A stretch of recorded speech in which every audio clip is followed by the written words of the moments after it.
اعوذ باللہ من الشیطان الرجیم بسم اللہ الرحمن الرحیم اللہم افتح علینا حکمتک وانشر علینا رحمتک یا ذا الجلال والاکرام۔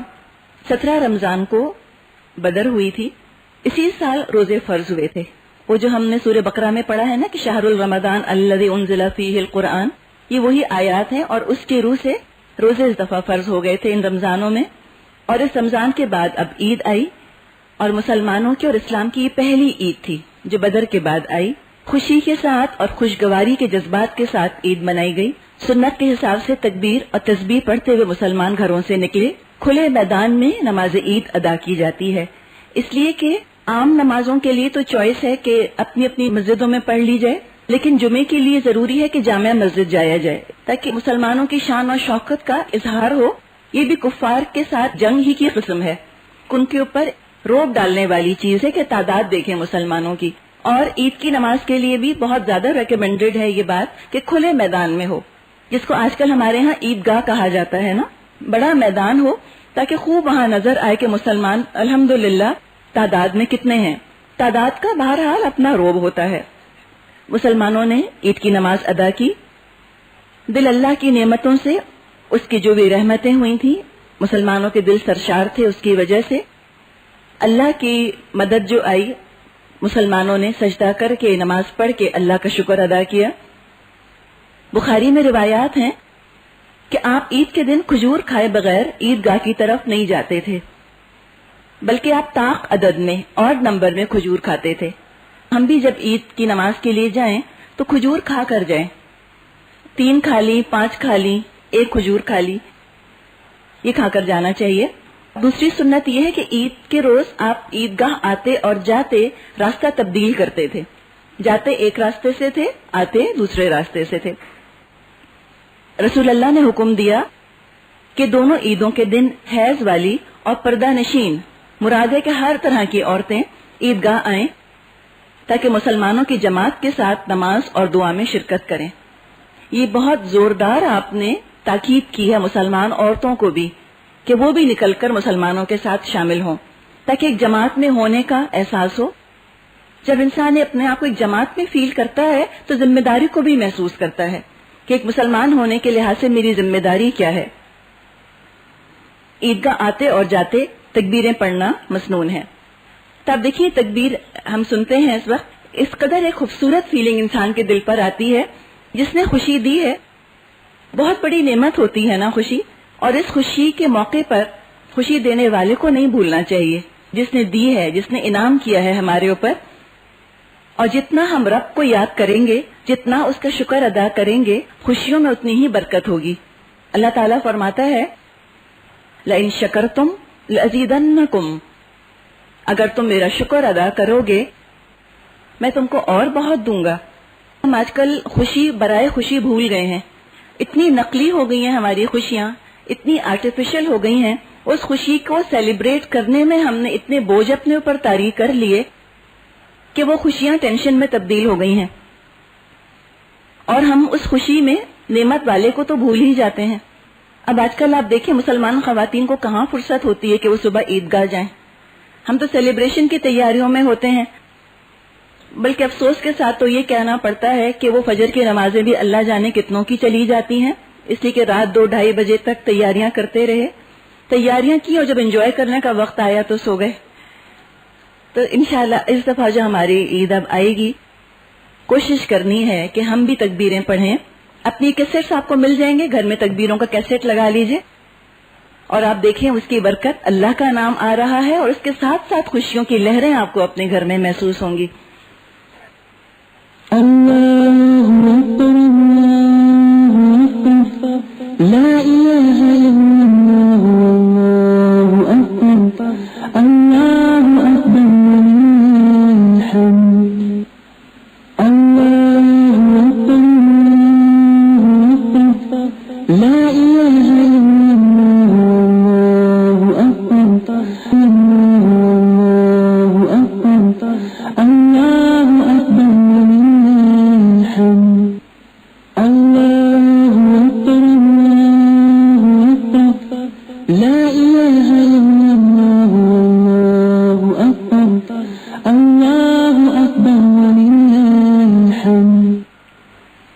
اب آپ سوچیے کہ جب مدینے کی ساری گلیاں ان آوازوں سے گونجتی ہوں گی تو کیا ایک سما ہوتا ہوگا نا. اور یقیناً اس طرح زبان سے اظہار کرنے سے انسان کے ایمان میں اضافہ ہوتا ہے. اب حضرت فاطمہ رضی اللہ تعالی عنہا کے بارے میں تھوڑا سا ہم دیکھتے ہیں. سب سے چھوٹی بیٹی تھی نبی اکرم صلی اللہ علیہ وسلم کی. فاطم کا مطلب ہوتا ہے دودھ چھڑایا ہوا، وینڈ جس کو کہ ہم انگلش میں کہتے ہیں. ایک طرح کا اس کے اندر ایک تسکین اور ایک سیٹسفیکشن کا تصور آتا ہے نا. بچے کی وہ عمر جب اس کا دودھ چھڑایا جاتا ہے تو اس کی ڈیولپمنٹ بھی بہت اچھی ہوئی بھی ہوتی ہے اور پرسکون سٹائٹڈ بچہ ہوتا ہے. تو فاطمہ کا مطلب اگر ہم دیکھیں تو بنے گا دا وینڈ ون، جس کا کہ دودھ چھڑایا گیا ہو. اس وقت ان کی عمر 15 سال کی ہو چکی تھی. حضرت ابو بکر صدیق نے ان کے لیے پیغام بھیجا. اللہ کے رسول نے کوئی جواب نہ دیا، خاموش رہے. حضرت عمر نے پیغام بھیجا، آپ خاموش رہے. اس سے آپ اندازہ کر رہے ہوں گے کہ ایج ڈفرنس اس زمانے میں کوئی بڑی بات نہیں تھی. ہم جب نہیں سمجھ سکتے اسلام کی ان چیزوں کو، اس کی وجہ یہ ہے کہ ہم یہاں کے ماحول میں بیٹھ کر ہم 1400 سال پہلے کے زمانے کو جج کرتے ہیں. بہت ناانصافی ہے. یہ کوئی بڑی بات نہیں تھی کہ اتنی بڑی عمر کے مردوں کی شادیاں چھوٹی عمر کی لڑکیوں سے ہو جائیں یا کم عمر لڑکوں کی شادیاں بڑی عمر کی عورتوں سے ہو جائیں. یہ تو کئی مثالیں سیرت میں بھی آپ کے سامنے آئی ہی گئی ہیں. حضرت امامہ کا بھی آپ کو بتایا، حضرت علی سے ان کا نکاح ہوا تو ایج ڈفرنس ان کے لیے کوئی بڑی چیز نہیں تھی. ہم اسی میں کنفیوز ہو کر اور پھنس کر رہ جاتے ہیں کہ بھئی یہ کیسے ہوا اور کیا جسٹیفیکیشن ہے ان چیزوں کی. جسٹیفیکیشن دینے کی ضرورت ہی نہیں. کوئی جرم ہو یا غلطی ہو تو جسٹیفیکیشن ہو. یہ تو ان کے اپنے رواج تھے اور ایک ایکسپٹڈ چیز تھی ان کے ہاں. مثال کے طور پہ کیا پتا کوئی زمانہ آئے کہ لوگ حیرت کیا کریں کہ اچھا لڑکی تو پاکستان میں ہوتی تھی اور وہ شادی کر کر اس کو اتنی دور امریکہ بھیج دیتے تھے. لوگ کہیں کیا جسٹیفیکیشن ہے اس بات کی، کیسے اپنی اولاد کو اتنی دور بھیجتے تھے. اب آج 1000 سال کے بعد وہ آج کے حالات کو کیا جانے کہ ہمارے لیے کوئی اور بات نہیں ہے. کوئی اس پہ اعتراض نہیں کرتا کہ اپنی بیٹی انہوں نے باہر کیوں بھیج دی ہزاروں میل دور. تو جہاں اس زمانے میں یہ ناممکن سمجھا جاتا تھا کہ اپنی بیٹیوں کو ہزاروں میل دور بھیجا جائے، وہ کہتے ہیں کہ کیسے بے رحم والدین ہیں اتنی دور بھیج رہے ہیں. آج میلوں کا فاصلہ اہمیت نہیں رکھتا، اس زمانے میں برسوں کا فاصلہ اہمیت نہیں رکھا کرتا تھا. حضرت عمر نے بھی رشتہ بھیجا تب بھی آپ خاموش رہے. فرمایا جو اللہ کا حکم ہوگا. اب ان دونوں نے جا کر سعد بن ابی وقاص سے مشورہ کیا. ایک چیز آپ کو یہاں محسوس ہوگی کہ یہ لوگ ایسے نہیں تھے کہ وہ کہتے ہیں کہ ہمیں کسی کے معاملے سے کیا، بس ہم تو اپنی نمازوں میں لگے رہیں. نہیں، ان کو سارے معاشرے کی فکر ہوتی تھی کیا ہو رہا ہے کیا نہیں ہو رہا. اب جب دونوں کا رشتہ ایک طرح سے ریجیکٹ ہو گیا، اب گئے سعد بن ابی وقاص کے پاس اور کہا اللہ کے رسول نے کئی پیغام منظور نہیں کیے، اب علی باقی ہیں. شاید تنگ دستی کی وجہ سے فاطمہ کے لیے پیغام نہیں بھیج رہے. اب آپ تصور کیجئے 3 داڑھی والے بزرگ اس فکر میں ہے کہ علی پیغام کیوں نہیں بھیجتے. ان کی ہمدردی اور اخوت کا آپ حال دیکھیے آپس میں. تینوں حضرت علی کو ڈھونڈنے نکلے.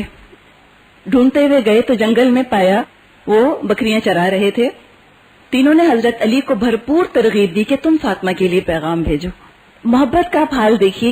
اور فاطمہ جیسی لڑکی آپ سوچیں جن کے لیے کہا جاتا ہے نا کہ بنتو من کس کی بیٹی ہیں، زوج من اور آگے کس کی بیوی بنی ہے، ام من کس کی ماں ہے وہ. آخر اللہ تعالیٰ کے رسول نے فرمایا کہ جنت کی عورتوں کی سردار.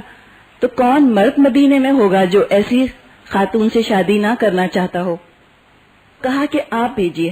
یہاں ہم دیکھتے ہیں کہ ان کو یہ نہیں تھا کہ ہمارے نصیب میں اگر یہ خوش قسمتی نہیں آئی تو کسی اور کے حصے میں کیوں جائے. نہیں، بھرپور خیر خواہی. یہ ہے وہ معاشرہ جس کے بارے میں اللہ کے رسول صلی اللہ علیہ وسلم نے فرمایا کہ تم مومن ہو نہیں سکتے جب تک کہ تم دوسرے کے لیے بھی وہ پسند نہ کرو جو اپنے لیے پسند کرتے ہو. یہ عملی نمونہ ہم یہاں دیکھ رہے ہیں. لیکن حضرت علی اپنی غربت کی وجہ سے جھجکتے تھے. مختلف روایات آتی ہیں. کچھ میں تو یہ آتا ہے کہ خود حضرت علی نے پیغام دیا، آپ بہت خوش ہوئے. کچھ میں یہ آتا ہے کہ نبی اکرم صلی اللہ علیہ وسلم نے خود حضرت علی سے پوچھا. ایک دفعہ آئے حضرت علی اور حیا کی وجہ سے کچھ کہہ نہ سکے تو آپ نے پوچھا علی آج بہت چپ چپ ہو، کیا بات ہے، کچھ نہ بولے. تو پھر پوچھا کہ کیا فاطمہ کا پیغام لائے ہو؟ اتنے نیچرل تھے، اتنے سادہ، اتنے معصوم، کوئی ان کے یہ عزت کے اور ذلت کے نقلی معیار نہیں تھے جس میں آج ہم نے اپنے آپ کو قید کر کے رکھ لیا ہے۔ تو اس میں انہوں نے فرمایا ہاں آپ بہت خوش ہوئے، آپ نے پیغام قبول کیا۔ نبی اکرم نے حضرت فاطمہ سے پوچھا، اب دیکھیں والد ہیں، خود پوچھ رہے ہیں جا کے اپنی بیٹی سے، وہ حیا کی وجہ سے خاموش رہیں تو ان کی خاموشی کو آپ نے رضامندی لیا۔